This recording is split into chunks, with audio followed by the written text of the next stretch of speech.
નમસ્કાર દર્શક મિત્રો, હું જપન શાહ, કાનમ એક્સપ્રેસ ન્યૂઝમાં આપનું સ્વાગત છે। જોઈએ આજના મુખ્ય અને મહત્વના સમાચાર। સુરત શહેરથી મહત્વના સમાચાર સામે આવ્યા છે।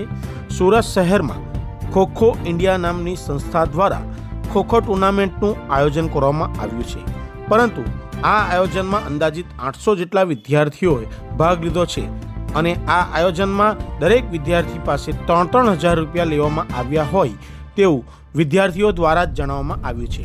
પરંતુ ક્યાંક ને ક્યાંક સવાલ એ છે કે આ ખોખો ટુર્નામેન્ટનું જે આયોજન કરવામાં આવ્યું છે એ સંસ્થા સરકાર માન્યતા ધરાવે છે ખરી? તેઓના સર્ટિફિકેટ જે મળશે તે સરકાર માન્ય રહેશે ખરા? તેવા સવાલો પણ ઉઠી રહ્યા છે।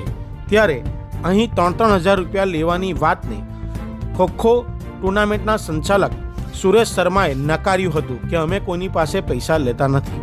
એટલે ક્યાંક ને ક્યાંક તેઓએ પોતાની વાતમાં પૈસા લેવાની વાતને છુપાવવાનો પ્રયત્ન કર્યો હોય તેવા દ્રશ્ય સામે આવ્યા છે। હવે જોવાનું રહ્યું કે આ સંસ્થા દ્વારા જે ખોખો ટુર્નામેન્ટ રમાડવામાં આવે છે તેમાં આપવામાં આવતા સર્ટિફિકેટ સરકાર માન્ય છે કે નહીં, કે પછી આ સંસ્થા સરકાર માન્ય છે કે નહીં, તે સવાલોએ પણ ઘણા સવાલો ઉઠાયા છે। ત્યારે કાનમ એક્સપ્રેસ ન્યૂઝ દ્વારા વધુ તપાસ કરી અને અહેવાલ રજૂ કરવામાં આવશે। તો જોતા રહો કાનમ એક્સપ્રેસ ન્યૂઝ, સત્યની સાથે।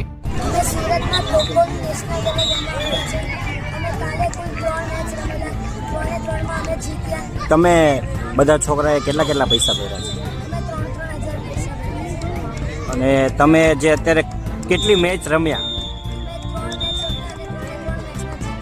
તો આજે પણ મેચ છે, તો આનું ફાઇનલ લેવલ શું કહેવા માંગે છે?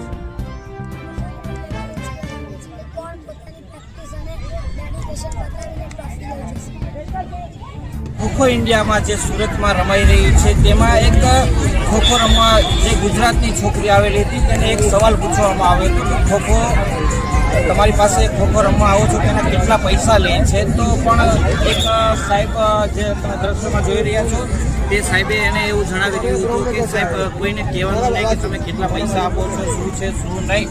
તો મારે આ ખોખો આ જે છે એને પૂછવા જાઉં છું કે સાહેબ આ શું છે? मेरा नाम सुरेश शर्मा। सुरेश सर, आप अभी जो भाई थे उसने जो मैंने एक लड़की को कान में जो बोला कि पैसे के बारे में कुछ मत बताओ, उसके बारे में आप क्या बताना चाहते हैं? सर देखिए, इसकी मुझे कोई जानकारी नहीं। हाँ, कुछ उसने बोला ज़रूर है, और जो भी उसने बोला, सबसे पहली बात तो कि जब एक प्रेस मीडिया का इंटरव्यू चल रहा है तो किसी को भी, चाहे वो कोई हो, चाहे उसमें मैं भी होता, हमें किसी को भी किसी के बारे में कोई बीच में इंटरफेयर नहीं करना। सर अगर उसने किया है, सुनिए सर, अगर उसने कुछ बोला है तो वो उसकी 100% गलती है, और उसने क्यों बोला है ये मुझे नहीं पता। तो सर आपको जो लड़की खेलने आते हैं, लड़का लड़की जो भी है, आए बच्चे कुछ पैसे लेते हैं कि नहीं लेते? तो जो वो सर ने 2 लड़की के पास, हमारे पास एविडेंस है, 2 लड़की को ऐसा पूछा है कि आप पैसे के बारे में कुछ मत बताओ, बराबर? तो उसके बारे में आप क्या बताना चाहते हैं? मैं तो इतना ही कह सकता हूँ आपको कि आप उस बच्चे से खुद पूछ सकते हो डायरेक्ट, बच्चे से पैसा पूछा दिया नहीं दिया। मैं तो ये कह सकता हूँ कि भाई किससे पैसा लिया। हाँ, અમે જ્યારે છોકરાને પૂછવા આવ્યા હતા, ખોખો રમવા આવ્યા તે છોકરાઓને, તે છોકરાએ પણ કીધેલું છે એક છોકરા દીઠ 3,000 રૂપિયા લેવામાં આવે છે। રિપોર્ટર સાથે